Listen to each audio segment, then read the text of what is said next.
Poor education is a very large issue that is known all over the world. Poor education is when children and adults are not taught what is essential for them to survive and live a wealthy life in society. This is a problem that needs to be solved as soon as possible.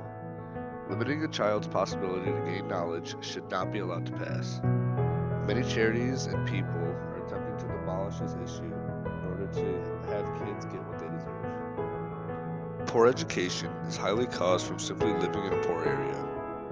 When there are schools in areas of poverty, it is very unlikely for the children to gain a good education, as there are very few schools leading to many kids per class. Education is the most powerful weapon which you can use to change the world. Nelson Mandela here is trying to explain that education is needed in order for someone to do great things. When someone is denied a proper education, they are not given the essentials that they need to do great things for themselves. Children in poor areas are also very limited when it comes to materials needed to help teach them and learn from. When there is not enough money in the school district, these children are given very cheap and or used materials that do not help them enough to learn. From poor education come severe effects to the children. Statistics show that 73% of children who grow up in poor areas and go to underdeveloped schools live the rest of their lives when they grew up and stay very close to the poverty line. Education can lift individuals out of poverty and into rewarding careers. Christine Gregoire here describes that a strong education can turn someone who has little hope into someone rewarding.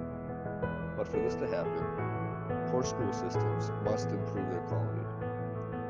Many of these people also end up homeless, and through the awful education, they're not taught safe sex, which results in many people getting STDs. Effects from poor education are not light, which is a main reason why this problem must be fixed. Despite all the negativity, there are many things being done that can be done in order to help solve this. One main thing we can do is give more taxpayer money to the schools in poverty areas rather than using it main government. Before making new schools, one must be improved and caught up to the times with all the technology. The real solution is to improve the incomes of the poor and provide their children a decent education.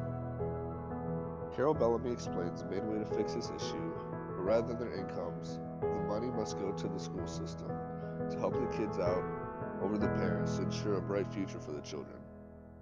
Correct materials must be taught to these children, and this comes through hiring teachers who will teach these kids well. Many people are working very hard to solve this problem, including the United Nations, who have been raising money to get improvements to the schools all over the world. Charities have been set up that have a main purpose to help kids and get them the education that they deserve. Many celebrities, including Chance the Rapper, have made an enormous contribution to educational systems, such as making a $1 million contribution to the city of Chicago schools. As teenagers, there is very little that we can do to help solve this issue as we have limited power and money as we aren't even in college yet. But what we can do is get it out there that we must find a way to solve the issue of poor education, mainly in areas of poverty. We have a voice, and helping out at charities and volunteering in schools does a lot for these kids in need. This epidemic is a serious global issue that must be solved. Everyone other than those in these poor areas have an opportunity to help this problem and make a difference. Without solving this, the children of the future in these areas will have troubles making it in society. To get a good education, there must first be an option and opportunity to gain it. More money must go to these poor areas in order for these children to get out of poverty and into a job that will financially help them.